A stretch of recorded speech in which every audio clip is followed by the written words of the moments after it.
welcome back on the third part of this article. We were just in the middle of training our chatbot, based on the code of this guy on a TXT file. So as you can see, it has done all the training. I think I stopped around 8 or 5, or maybe no, around 5 or 6. Sorry. And then I'm here. My chatbot is named Nono. And I can, let's say, I've browsed, he has learned on that, so I can ask him directly question about Amazon. And you can see he can answer me. Amazon is a leading online retailer, etc., etc. And whatever be the text file, he will learn from it. It does not present a very astonishing result, but still you can ask any kind of questions. Yeah, I don't know if it's okay. And then if you say ciao, yeah, it's given away. So it's really nice to explore the ability of a chatbot, even if the performance needs to be improved. And the last things, there's too few other things that I want to present. One is based on NLP, which is text summarization. That's this one. Yeah, that's this one. I think I've used, again, my own article that was even this proper article, and I was wondering what NLP is going to understand it from it. So we're going to get there right now. So that's this one.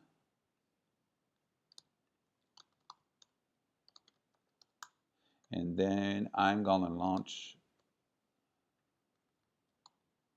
Yeah. So it's going to summarize. I've cut and paste this article.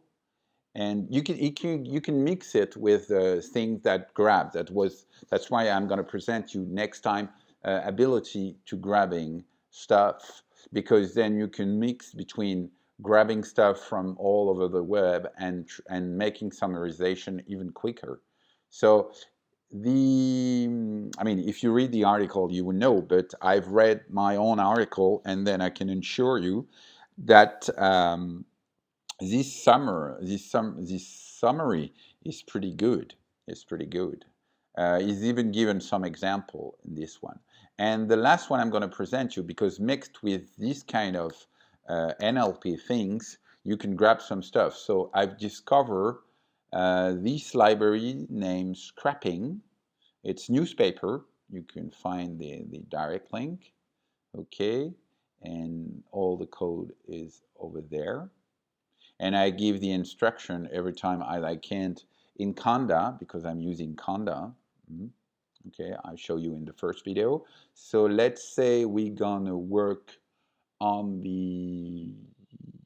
this one. Yeah, that's scrapping. So it's a very easy. It's very understandable how to do that. So what we're gonna do again, I'm gonna go back.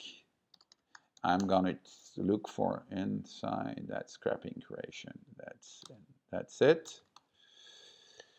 And then I will launch the Python, and then I will explain you what I've done. So I'm using my own. You see, I'm using my own website. That's this one. I'm browsing this article from my own website, and then I will try to figure out what can be the keywords. What are the keywords that I've made? So it's what the proposal of keywords can be done by these things. And you see, it's proposing these kind of keywords, which are slightly different from the one I've used, which I've put much more keywords on my article, but still, that's a good starter for a rookie journalist like me.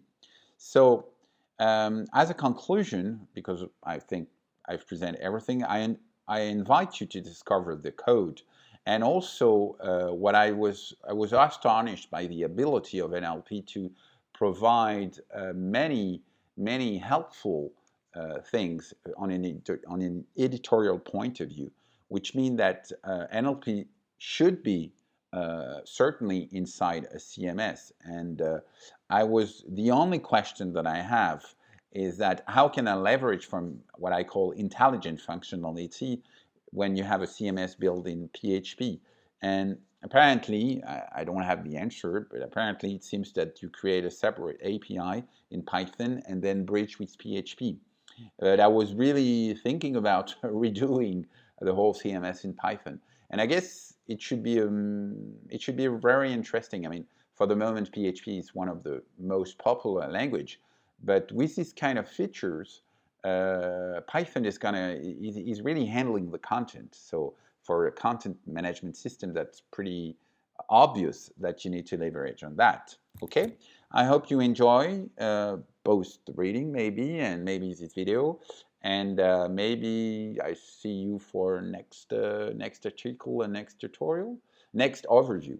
Okay, bye bye, and thank you for watching.